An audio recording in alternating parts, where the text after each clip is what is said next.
Okay, so the first company that we have today is Latin Metals. It's a Canadian prospect generator focused on copper, gold, and silver in Peru and Argentina.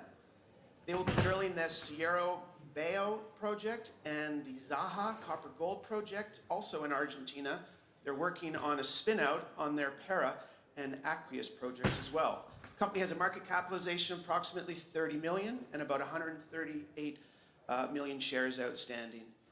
They trade on the TSX Venture under LMS and the OTCQB under LMSQF. I'd like to welcome President and CEO Keith Henderson. Tell us more.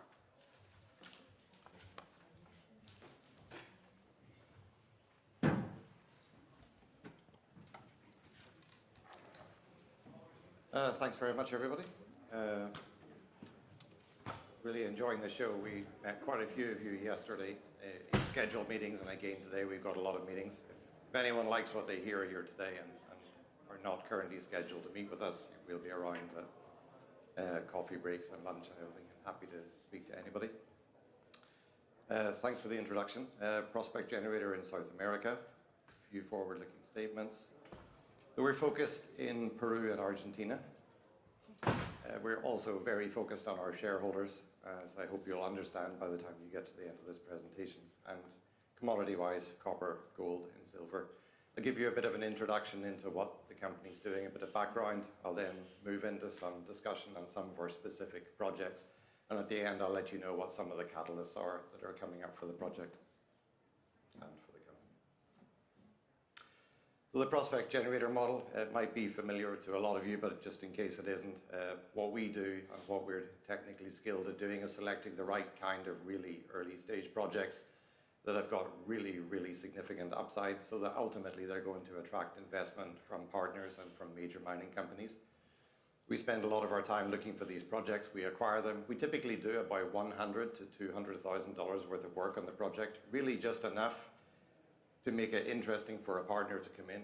And then once that partner comes in, we basically stop spending money. All of the really high risk exploration, the drilling, the really expensive stuff gets done by and paid for by our partners. Essentially, lots and lots of upside for Latin Metal shareholders because we maintain a minority interest or a royalty. And as far as we can tell, looking at this model over the last 6 years, we just can't see any downside. It does take time to develop a prospect generator. We've been working hard on this for 5 or 6 years. We've finally reached the point where our projects are about to be heavily drilled by some of our partners. We've just had our first drill program completed. We've got results coming in that we're very excited about, but that's really just the tip of the iceberg.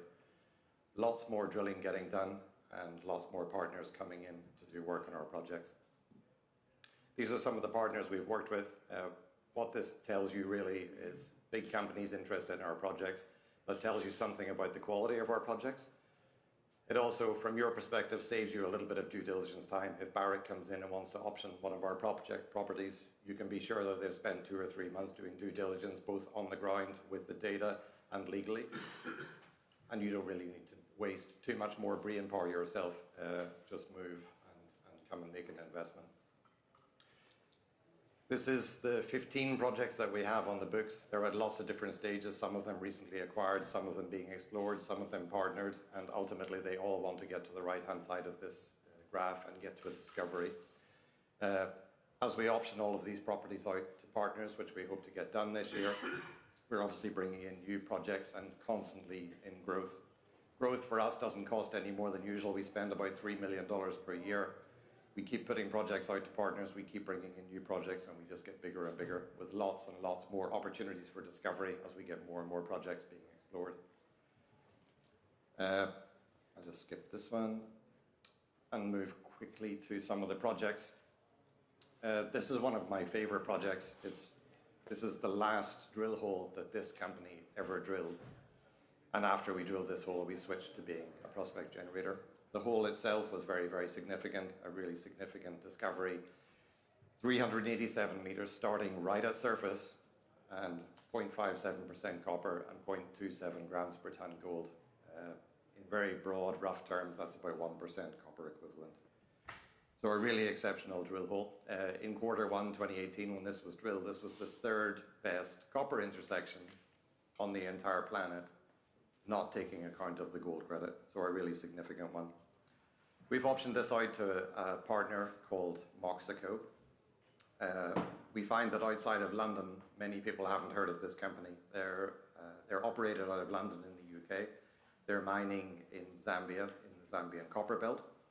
And they've got a $1.8 billion market cap. And they've just raised a whole lot of money, about 30% of which is slated for this project. To earn 75% of this project, they have to go through some pretty significant expenditure. They have to give us $2.7 million in cash. They have to pay $4.6 million of cash to the underlying owner of the project. But here's the significant one. They have to drill 65,000 meters of diamond drill core. It's a huge, huge program. And typically it would take companies quite a bit of time, but we know that Moxico are moving pretty aggressively to get this finished. They also have to provide us with a whole range of technical studies, up to and including a bankable feasibility study.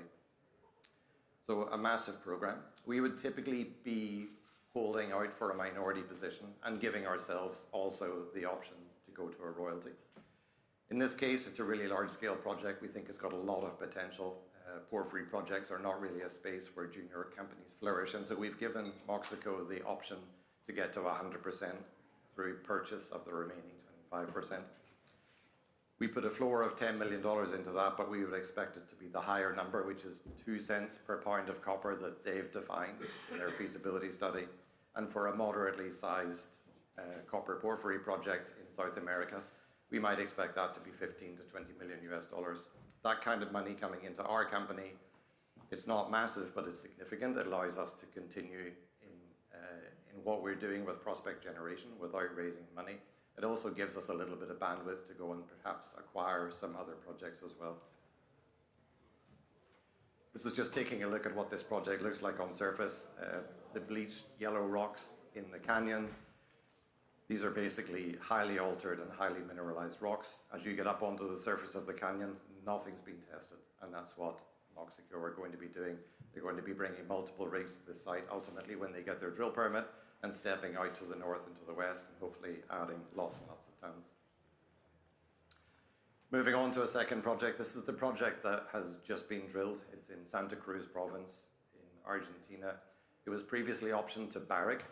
Now it's optioned to Dora Gold. Similar type of deal, 75% interest for a significant amount of cash, $1.7 million, and for a significant amount of work, 28,000 meters. After that has been completed and after Dora get to 75%, they have an opportunity to top up. And again, we're building in non-dilutive cash coming into the company, and they can buy an additional 5% of the company by paying us $7 or $5 US per ounce of gold that they've defined in their resource estimate. What kind of prospect is this? This is the promotional slide, I guess. This is the Deseado Massif in Santa Cruz in Argentina. In this belt, there's multiple mines actually operating.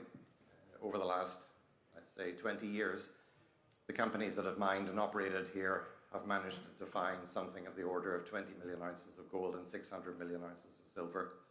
On the little inset map, you might be able to see Cerro Bayo and Cerro Negro located to the north. And the two maps are presented at the same scale. Cerro Negro is one of Newmont's flagship operations. It's still growing. It's still being mined, but for us, it gives us interesting information. It's at the same scale, a very, very similar structural setting. We're seeing all the same rocks and all the same alteration, and we've just finished the first ever drill program that was completed by Dora.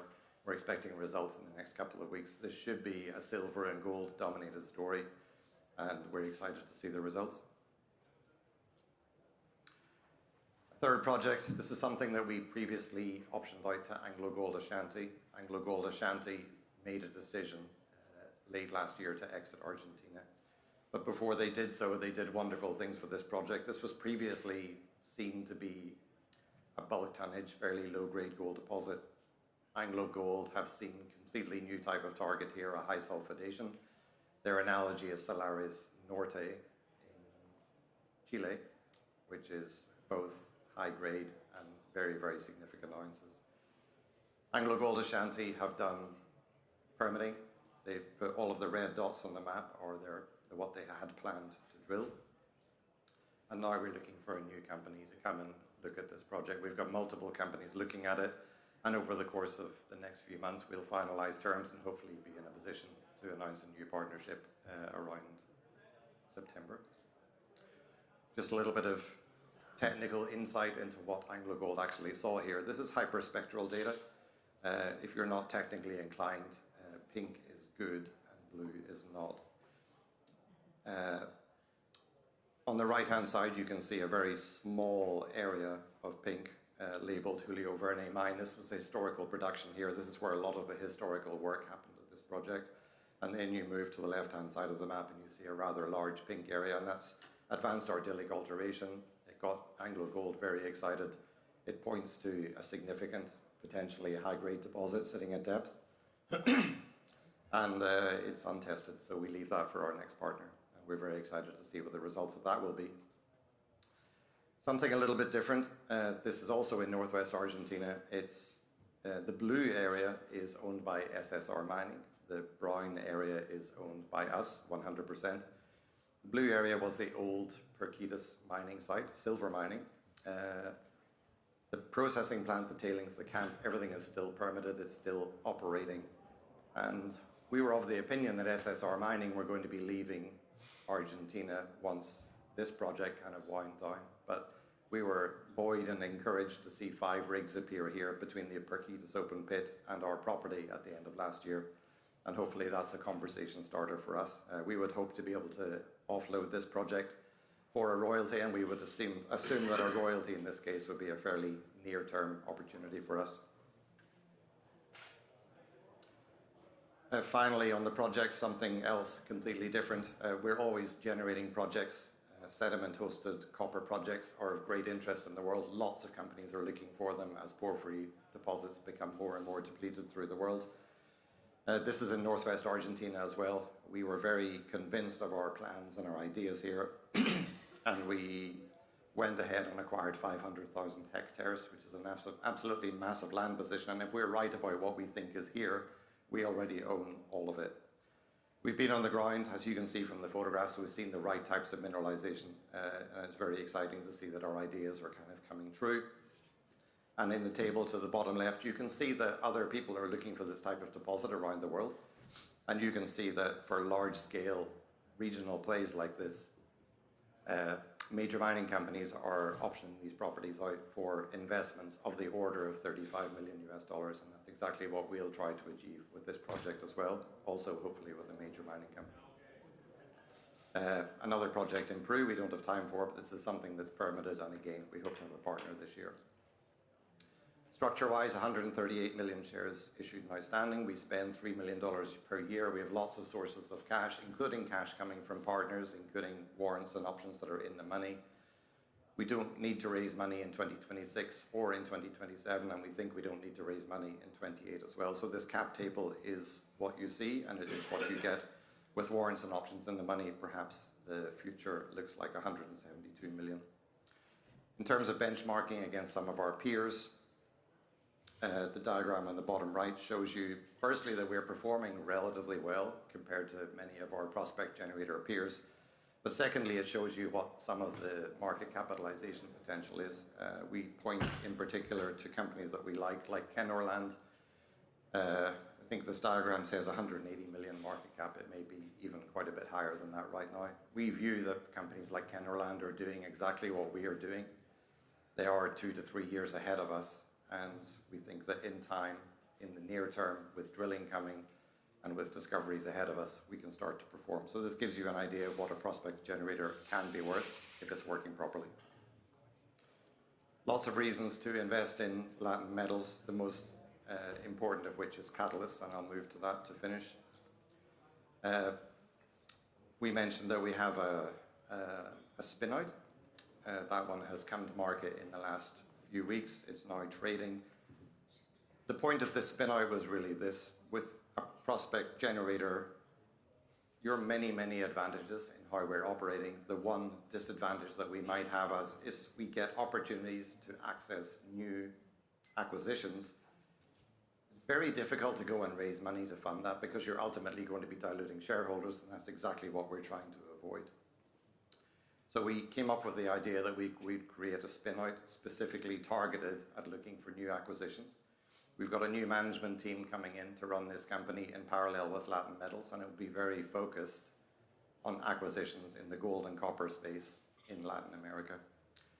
Second catalyst is Dora Gold's drilling, which is now complete for phase 1, and we're expecting to see results in the next couple of weeks. Third catalyst, significantly, is Moxico's work at Zaha. 15,000 meters expected to be completed before October, and we expect good results because this is already a discovery. It was already the third best hole in 2018, and as they step out, we hope that we'll be able to see great results from that as well. And thank you very much. Wow. That was bang on time. Thank you. Thank you. We don't have time for questions, unfortunately, but you can follow up with them outside, I'm sure, right? Super. Thank you.